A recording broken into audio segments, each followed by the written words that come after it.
उपचार कराने आए मरीज को घसीटते हुए 2 दर्जन से ज्यादा जूनियर डॉक्टर और सुरक्षा कर्मियों ने जानवर की तरह पीटा, मचा हड़कंप। संजय गांधी अस्पताल के जूनियर डॉक्टरों की गुंडागर्दी थमने का नाम नहीं ले रही। मरीज को बंधक बनाकर पीटने का आया मामला। रीवा का संजय गांधी अस्पताल फिर से एक बार आया सुर्खियों में। जूनियर डॉक्टर की गुंडागर्दी जारी। संजय गांधी अस्पताल के डीन डॉक्टर मनोज इंदुलकर गुंडागर्दी करने वाले डॉक्टरों पर नहीं लगा पा रहे हैं लगाम। संजय गांधी अस्पताल की व्यवस्था की खुलती पोल। रात्रि में उपचार कराने एक्सीडेंटल मरीज के साथ लगभग 2 दर्जन से ज्यादा जूनियर डॉक्टरों और सुरक्षा कर्मियों ने जानवरों की तरह बंद कर कमरे के अंदर पीटा, मचा हड़कंप। विंध्य का सबसे बड़ा संजय गांधी अस्पताल गुंडागर्दी का हब बनता जा रहा है। जूनियर डॉक्टर गुंडागर्दी पर उतारू रहते हैं। रीवा श्याम साहब मेडिकल कॉलेज की कमान डॉक्टर मनोज इंदुलकर को सौंपने के बाद भी इन जूनियर डॉक्टरों की गुंडागर्दी पर नहीं लगा पा रहे हैं लगाम। गोविंदगढ़ के ग्राम टीकर निवासी पंकज यादव, जो वर्तमान में एक समाचार पत्र में गोविंदगढ़ के ब्यूरो प्रमुख हैं, जिन्होंने संजय गांधी अस्पताल के जूनियर डॉक्टरों पर गुंडागर्दी कर मारपीट करने का गंभीर आरोप लगाते हुए बताए कि मुझे बुखार आने पर उनके छोटे भाई प्रकाश यादव उन्हें कल देर शाम डॉक्टर कॉलोनी उपचार कराने ले गए थे, मगर वापस जाने के दौरान पंकज यादव के छोटे भाई प्रकाश यादव सड़क हादसे का शिकार हो जाते हैं, जिनके हाथ में गंभीर चोट आती है, जिन्हें उपचार के लिए तकरीबन शाम 7 बजे रीवा के संजय गांधी अस्पताल पंकज यादव के द्वारा लाया जाता है, मगर डॉक्टरों की लापरवाही एक बार फिर उजागर हुई है। 7 बजे से बैठे मरीज का उपचार 9 बजे रात्रि तक नहीं किया और सुरक्षा कर्मी मरीज को अस्पताल बाहर जाने को कहते हैं। जब मरीज वहां से उठकर चल दिए तो डॉक्टरों के द्वारा मरीज के साथ गाली गलौज शुरू कर दी गई और संजय गांधी अस्पताल के गेट से घसीटते हुए संजय गांधी अस्पताल परिसर के अंदर मरीज व उनके परिजनों को ले गए और एक कमरे में बंद करके जानवरों की तरह बेदम पिटाई किए हैं और उनसे जबरदस्ती कोरे कागज पर साइन करवा रहे थे। हालांकि मरीजों ने मार खाना उचित समझा, मगर कोरे कागज पर हस्ताक्षर नहीं किए।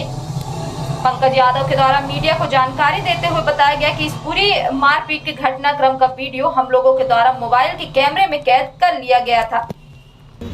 सर, ये हमारे बड़े पापा के लड़के हैं, इनका नाम प्रकाश यादव है। ये भी बड़े पापा के लड़के हैं, इनका नाम पंकज यादव है।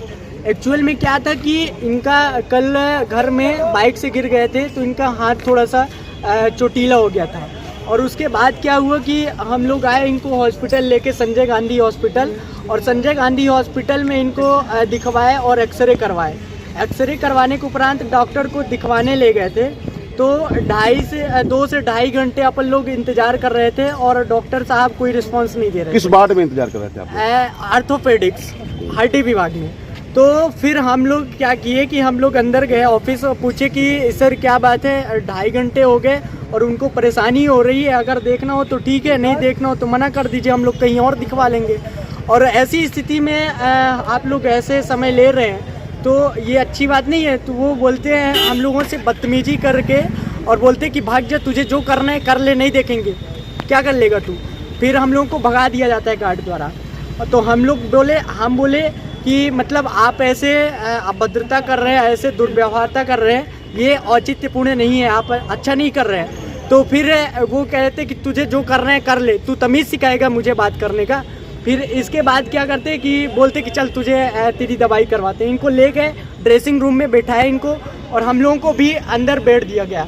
और फिर जब हम लोगों को पता चला कि इनकी प्लानिंग कुछ और चल रही है तो हम लोगों ने भागने की कोशिश करी, तो उधर से इनके स्टाफ भी आ गए, बहुत सारे स्टाफ आ गए और हम लोगों को घेर लिए और हम लोगों का फ़ोन वगैरह छीन लिए ताकि ये लोग किसी भी प्रकार से वीडियो ना बनाएं, किसी को फ़ोन ना लगाएं। और हम लोगों को ले जाया गया अंदर और हम लोगों की बेदम पिटाई करी गई।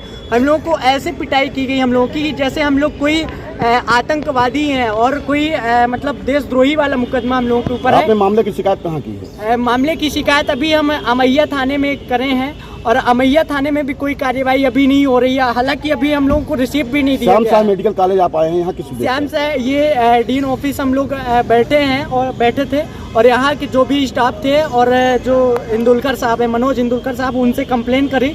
तो कंप्लेन करने के बाद भी ये लोग उल्टा हम लोगों को ऊपर इल्ज़ाम लगा रहे हैं और इन लोगों का जो है तो कुछ भी करके और चोट करके अपने से और वो MLC करवा के बोलते कि आप लोग भी मारे। हम लोग 4 लोग थे तो बोलते कि 20 लोग थे। हम लोग 20 लोग नहीं थे, सिर्फ 4 लोग थे। तो हम लोगों के साथ ऐसा दुर्व्यवहार किया गया और मेरे बड़े पिताजी थे, उनको भी घसीटा गया। जब वो बोल रहे थे, चीख कर कह रहे थे कि मुझे मार लीजिए लेकिन मेरे बच्चों को मत मारिए, तो उनको भी घसीटा गया। और बोले कि कुछ नहीं कर पाओगे तुम लोग। और हम लोगों ने आवेदन दिया है, शिकायती आवेदन दिया है मैया थाना में, जिसकी हम लोगों को अभी तक रिसिप्ट भी नहीं दी गई है। कोई कार्यवाही हम लोगों के साथ नहीं हो रही है, पूरी मिली भगत चल रही है। द्विवेदी नाम है मेरा और वार्ड नंबर 10 मेरा वार्ड है। सदस्य है निर्मला संजीव द्विवेदी, मैं उनका प्रतिनिधि हूँ। ये वार्ड टीकर जो है मेरी वार्ड के अंतर्गत आता है और ये तीनों जो भी चोटिल हुए हैं ये तीनों मेरे छोटे भाई हैं। जैसे ही मुझे सुबह जानकारी मिली तो सबसे पहले मैं यहाँ पर पहुँचा और सब डीन से बात करी। उसके बाद मैंने टीआई मैया से बात करी। मैया से बात करने के बाद इनका जो एप्लीकेशन है वो एप्लीकेशन वहाँ पे जमा कराया अपन ने जानकारी, और उसके बाद वहाँ से एमएलसी के लिए दिया गया है। एमएलसी अपन हो जाएगी इनकी बिछी हॉस्पिटल से। अभी डीन से भी अपन मिले थे, यहाँ पे सुपरिटेंडेंट साहब भी जो हैं आपके मिश्रा जी वो भी आए हुए थे, और सबके बीच में हम लोगों ने अब बात करी है कि चूँकि जैसे इनका कहना ये था कि हमारे पास स्टाफ कम है और स्टाफ कम होने के कारण हमारे जो वो डॉक्टर्स हैं उनका मेंटली हरासमेंट होता है, इस कारण से वो चिड़चिड़े हो जाते हैं, गलत व्यवहार कर देते हैं। तो हम लोगों ने, दोनों लोगों ने, आदरणीय राजेश भाई भी थे, हम लोगों ने कहा कि भैया आप अपना स्टाफ बढ़ाइए। अगर आपके पास स्टाफ नहीं है तो क्या सबको आप जान से ही मार दोगे? मारपीट का कारण क्या है? मारपीट का कारण अब यही तो समझ में नहीं आ रहा कि मारपीट का कारण क्या है। ये इतने शांत बच्चे हैं, तीनों शिक्षा के क्षेत्र से आते हैं, तीनों विद्यालय चलाते हैं, और जो व्यक्ति विद्यालय चलाता होगा, इवन इनके पिताजी जो मतलब इनकी उस क्षेत्र पे इतनी व्यक्तिगत पैठ है और इतना अच्छा इनका व्यक्तित्व है, तो ऐसा लगता नहीं है कि इन्होंने ऐसा कोई गलत व्यवहार किसी के साथ। कार्रवाई नहीं हुई तो क्या करेंगे आप? कार्रवाई नहीं हुई तो कार्रवाई कराई जाएगी। कैसे कार्रवाई करें? क्या आंदोलन? जिस प्रकार से कार्रवाई करना चाहेंगे उस प्रकार से कार्रवाई करवाई जाएगी। अगर आंदोलन करना पड़ा तो वो भी कर जाएगी। हमारा नाम है जनपद अध्यक्ष राजेश यादव, जनपद अध्यक्ष प्रतिनिधि रीवा। ये ग्राम पंचायत हमारे में ही आती है, रीवा जनपद अंतर्गत ग्राम टीकर। ये लोग टीकर से हैं। आज हमको पता चला कि यहाँ पर इनके साथ संजय गांधी में रात में दुर्व्यवहार किया गया, तो इसलिए हम लोग आए थे यहाँ कि इनके साथ न्याय मिलना चाहिए। अगर इनको मारे हैं तो उसकी इंक्वायरी होना चाहिए। न्याय की जांच कहाँ मांग की है आपने? यहाँ अभी डीएम साहब से बोले हैं, अब वो बोले हैं कि हम इसको दिखवाते हैं क्या हो सकता है। अगर कार्रवाई नहीं होती तो आप लोग क्या करेंगे? जनप्रतिनिधि हैं। अगर कार्रवाई नहीं होती है तो फिर उसमें देखेंगे कि भाई क्यों नहीं हो रही है। क्या नाम है आपका? राजेश यादव।